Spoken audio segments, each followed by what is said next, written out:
Ce que nous allons voir est finalement très terre à terre, mais néanmoins extrêmement utile et puissant si vous l'utilisez à bon escient. Bonjour, je suis Xavier Jalleran, soyez les bienvenus dans ce 45e épisode de Parlons Forme, le podcast qui vous fait du bien. Alors dans l'épisode d'aujourd'hui, nous allons voir l'enchaînement entre vos pensées et les résultats que vous obtenez. Nous allons voir pourquoi vos pensées sont à l'origine de vos résultats et le processus qui finalement est à l'origine de tout ce que vous faites ou tout ce que vous ne faites pas dans votre vie quotidienne. Mais avant d'aller plus loin, j'ai juste 2 points à vous préciser. Le premier, c'est que vous pouvez accéder aux notes ainsi qu'à la retranscription écrite complète de cet épisode en vous rendant sur la page extraforme.fr/45. Le chiffre 45 comme le numéro de cet épisode. Et le second point, c'est que j'ai un cadeau pour vous. Il s'agit d'un guide pratique qui s'appelle Objectif Extraforme, 5 stratégies étonnantes pour perdre du poids et faire le plein d'énergie sur le long terme. Pour le télécharger, il vous suffit de vous rendre sur la page extraforme.fr/cadeau. Dans ce guide, vous découvrirez pourquoi certains aliments nuisent à votre forme et sont de véritables vampires énergétiques, la raison principale de vos précédents échecs et comment certaines personnes en tirent profit sans le moindre scrupule, le type d'aliment qui vous permet de vous affiner sans vous affamer ni vous sentir fatigué, ou encore la méthode en 3 étapes simples qui vous permet de vous sentir bien chaque jour sans ressentir le manque ou la frustration. Donc si vous souhaitez recevoir gratuitement ce guide, il vous suffit de vous rendre sur la page extraforme.fr/cadeau. Ceci étant dit, passons au sujet du jour. Alors avant d'aller plus loin, je tiens à faire une précision. Peut-être qu'en lisant le titre de cet épisode, vous vous êtes dit « Ok, on a perdu Xavier, il est parti dans un délire trop loin où il va chercher à nous convaincre qu'il suffit de souhaiter quelque chose pour le faire apparaître dans notre vie. » Alors, pour vous rassurer, si vous avez besoin de l'être, non, cet épisode n'est pas magique, il ne traite pas de loi de l'attraction et je ne vais pas vous dévoiler de secrets pour obtenir tout ce que vous voulez avoir dans votre vie. Et même si j'ai lu et écouté beaucoup de choses sur ces notions, je vous avoue être assez dubitatif dans cette idée qu'il suffit de penser à quelque chose pour l'attirer à soi. Disons que ma conviction est que la pensée est certes indispensable, mais cela reste une étape parmi d'autres qui vont faire que l'on va obtenir ce que l'on souhaite dans sa vie. Que ce soit un objectif que l'on se fixe ou une possession physique, par exemple. Bref, l'idée est de vous rassurer, ce que nous allons voir est finalement très terre à terre, mais néanmoins extrêmement utile et puissant si vous l'utilisez à bon escient. Donc ceci étant dit, faisons un petit récap de l'épisode précédent. Dans celui-ci, je vous parlais du fait que vous devez prendre la responsabilité à 100% de vos actions et de votre vie en général. Nous avons alors évoqué cette idée que face à une circonstance ou un événement, c'est votre façon de réagir à cette circonstance qui va déterminer le résultat que vous obtenez. Le fait que vous obteniez un résultat qui vous semble positif ou négatif dépend de votre réaction et non pas de la circonstance ou de l'événement en question. Le point fondamental est donc de comprendre alors comment vous réagissez. Et nous allons voir que cette phase de réaction comprend 3 étapes que je vais vous expliquer plus en détail dans 1 minute. Mais avant cela, voyons pourquoi il est utile et important de comprendre tout ça. À mes yeux, il y a 3 raisons. La première, c'est d'abord que vos pensées sont à la base de tout ce que vous faites ou ce que vous ne faites pas. Et mieux comprendre votre façon de fonctionner vous permet de prendre du recul et d'analyser certaines situations qui, par exemple, peuvent avoir tendance à se répéter. Si vous constatez que vous ne pouvez pas vous empêcher de faire ou de ne pas faire quelque chose qui va à l'encontre de vos objectifs, c'est probablement qu'il y a une bonne raison pour ça. Et donc prendre du recul pour aller chercher cette raison est indispensable pour évoluer. Le deuxième point, c'est que une fois que vous comprenez tout ça, vous ne subissez plus votre vie. Quand vous identifiez les raisons cachées derrière votre comportement, alors vous n'avez plus besoin de subir ces comportements. Vous les voyez arriver et vous savez maintenant comment les désamorcer pour ne plus les répéter à l'infini et constater amèrement que c'est toujours pareil et que vous n'êtes bon ou bonne à rien. Et le troisième point, c'est que vous avez alors le pouvoir d'agir, car avec le temps, vous n'allez pas seulement agir sur les situations problématiques auxquelles vous êtes confronté, mais vous allez anticiper et faire ce qu'il faut pour agir rapidement dans tous les secteurs de votre vie et ainsi vous la faciliter sans même vous en rendre compte, car avec le temps, tout cela devient bien plus naturel pour vous. Donc nous allons voir ensemble les 5 étapes, des circonstances jusqu'au résultat final, et ce qui va vous permettre de comprendre comment vos pensées créent votre réalité.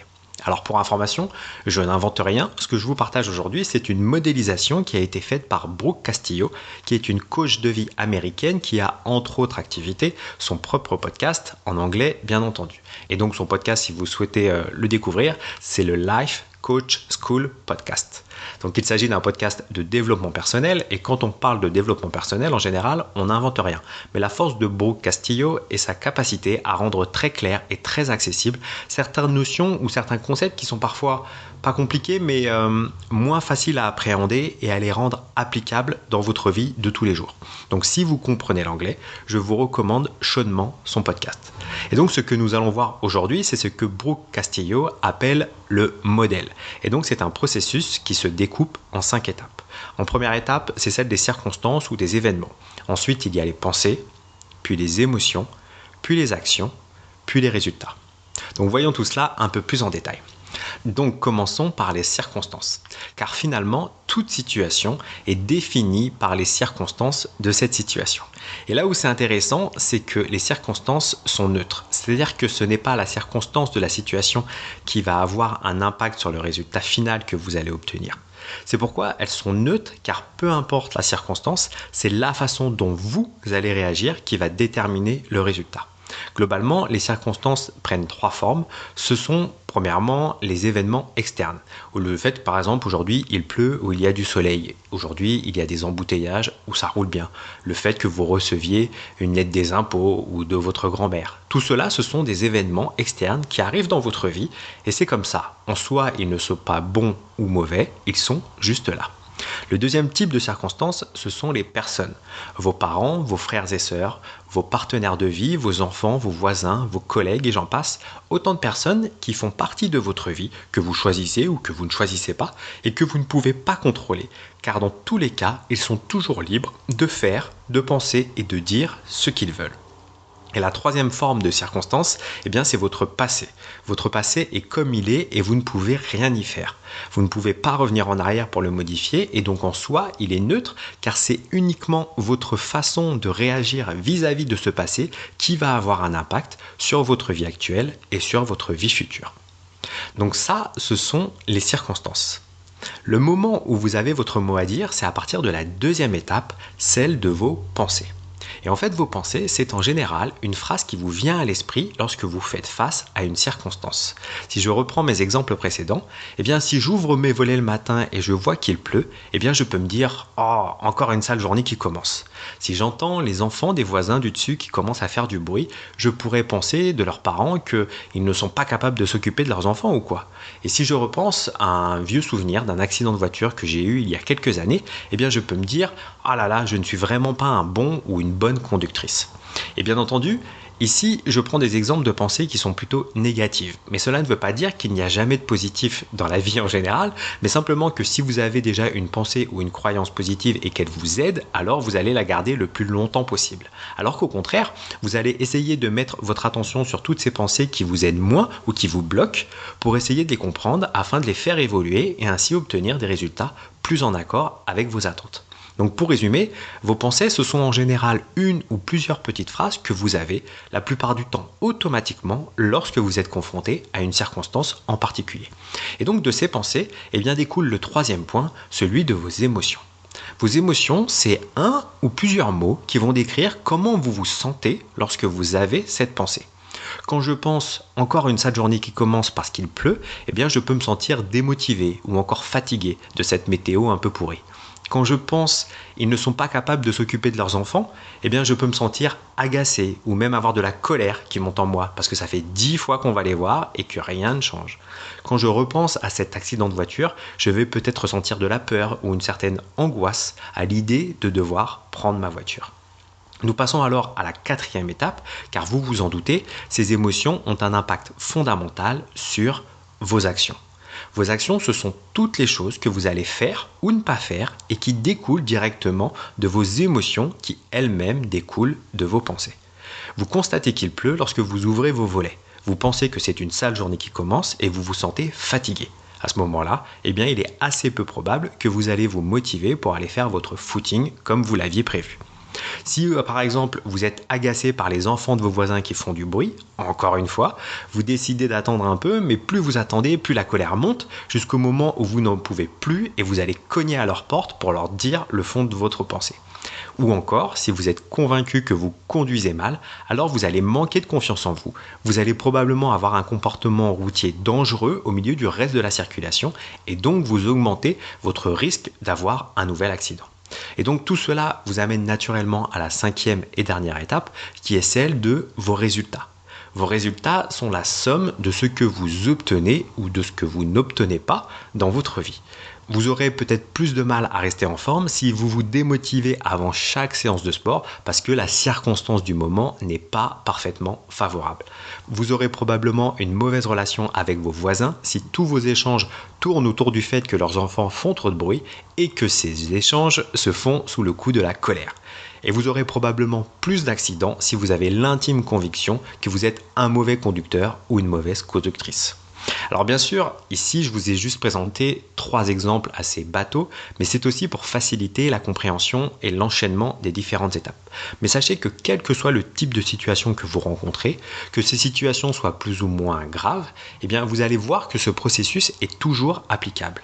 Peu importe la circonstance, ce sont vos pensées qui vont déterminer la nature du résultat que vous allez obtenir.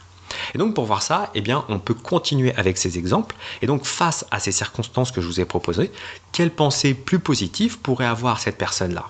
Eh bien dans le cadre de la pluie, elle pourrait simplement se dire « J'ai vraiment de la chance d'avoir un toit qui me protège et me permet d'être bien au chaud ». Je peux ressentir alors de la gratitude pour ça et même une certaine forme de joie. Et donc c'est des émotions qui sont bien plus positives et qui vont contribuer à me motiver pour faire la séance de sport que j'avais prévue. Eh bien je vais la faire à la maison plutôt que de la faire à l'extérieur. Pour les enfants des voisins, je peux me dire que même si ce n'est pas encore parfait, ils font déjà des efforts car globalement, ils font peut-être déjà moins de bruit ou pendant moins longtemps. Alors bien entendu, ça ne veut pas dire que vous allez subir tout ça pendant des heures, mais justement, vous n'allez pas attendre de longues minutes et d'être vraiment en colère avant d'aller voir votre voisin. Vous irez peut-être plus rapidement avec une volonté d'apaisement et en faisant preuve de compassion, ce qui va pacifier votre relation et sera sûrement bien plus productif sur le long terme. Quand vous repensez à cet accident de voiture, vous pourriez vous dire que c'était juste une étourderie passagère et que vous ne ferez plus la même erreur, mais que dans tous les cas, ça ne remet pas du tout en cause le fait que vous savez conduire et bien conduire. En ayant ce genre de pensée, vous aurez une conduite plus souple, plus fluide, votre véhicule va mieux s'intégrer au reste de la circulation, vous n'allez pas prendre le risque de piler au moindre soupçon d'alerte, etc. Bref, globalement, vous conduisez bien car vous savez que vous en êtes capable et donc vous diminuez le risque d'avoir un nouvel accident. Alors l'idée maintenant, c'est que vous fassiez cet exercice par rapport à une situation récente où vous avez obtenu un résultat qui ne vous paraît pas satisfaisant. Cet exercice est intéressant à faire dans toutes les situations, mais c'est d'autant plus impactant si vous cherchez à comprendre comment vous réagissez dans certaines situations qui ont tendance à se répéter. Par exemple, si vous vous agacez régulièrement vis-à-vis de vos enfants ou d'un collègue, ou que chaque jour vous faites ou ne faites pas quelque chose que vous aimeriez faire ou arrêter de faire, eh bien commencez à travailler sur ces sujets. Donc concrètement, vous prenez une feuille et un stylo. Sur cette feuille, vous symbolisez les 5 étapes avec le C de circonstance, puis quelques lignes en dessous, le P de vos pensées, puis le E de vos émotions, le A des actions et le R des résultats. Et donc je vous rappelle que la circonstance est neutre, donc vous devez l'écrire en tant que telle. Une phrase descriptive, sans jugement ni avis. Ça pourrait être « Cette collègue me propose des chouquettes tous les matins ». Ça doit être un fait, quelque chose que vous pourriez prouver dans un tribunal. Et ensuite, quelle pensée découle de cette circonstance ? Peut-être que je pourrais penser, elle exagère, ça fait 10 fois que je lui dis que je ne veux pas de ces chouquettes. Sur la ligne des émotions, je pourrais alors écrire l'émotion de l'agacement. Et sur celle de l'action, ça pourrait être, je lui réponds sèchement que je ne veux pas de ces chouquettes et que ce n'est pas la première fois que je lui dis. Et donc le résultat que j'obtiens en ayant ce comportement, eh bien, c'est que ma collègue est vexée, elle ne comprend pas ma réaction et d'une façon générale, eh bien, notre relation est moins bonne que la veille. L'astuce pour savoir si vous avez bien fait cet exercice et notamment pour savoir si vous avez identifié la bonne pensée, eh bien, c'est de vous demander si la pensée est en accord avec le résultat final. Dans cet exemple, a priori, c'est OK, car si je pense qu'elle exagère, voire qu'elle fait exprès, et qu'au final, eh bien, cette collègue est vexée et que notre relation se dégrade, eh bien, on peut dire que le résultat final correspond à la pensée initiale. Et donc, si c'est le cas, eh bien, c'est que vous pouvez partir du principe que vous avez bien fait l'exercice. Si ce n'est pas le cas, eh bien, c'est probablement que la pensée d'origine, celle que vous pensiez avoir à l'origine, n'est pas la bonne pensée. L'autre point, c'est qu'il est possible d'avoir plusieurs types de pensées face à une seule et même circonstance. Et d'ailleurs, pour cette même circonstance, vous pourriez vous dire, par exemple, ça ne se fait pas de refuser une telle proposition et donc d'accepter les chouquettes. Vous pourriez vous dire, elles ont l'air vraiment trop bonnes ces chouquettes, et donc là, vous les acceptez ou pas en fonction de, c'est vous qui choisissez. Ou vous pourriez aussi vous dire, ah bien, merci à cette collègue, ce matin, je n'ai pas eu le temps de prendre de petit déjeuner, et donc ça va me faire du bien de manger quelques chouquettes. En vrai, il y a autant d'options possibles que de personnes, et une même personne peut combiner plusieurs pensées face à une seule et même circonstance. Donc si besoin, eh bien faites cet exercice plusieurs fois. Ensuite, l'idée est de choisir une nouvelle pensée qui va être plus en accord avec vos objectifs. Le point essentiel à ce moment-là, c'est de choisir une pensée qui vous aide et en laquelle vous croyez fermement. Si vous ne croyez pas en cette nouvelle pensée, alors vous allez l'abandonner rapidement. Sachez que par défaut, votre cerveau n'aime pas le changement.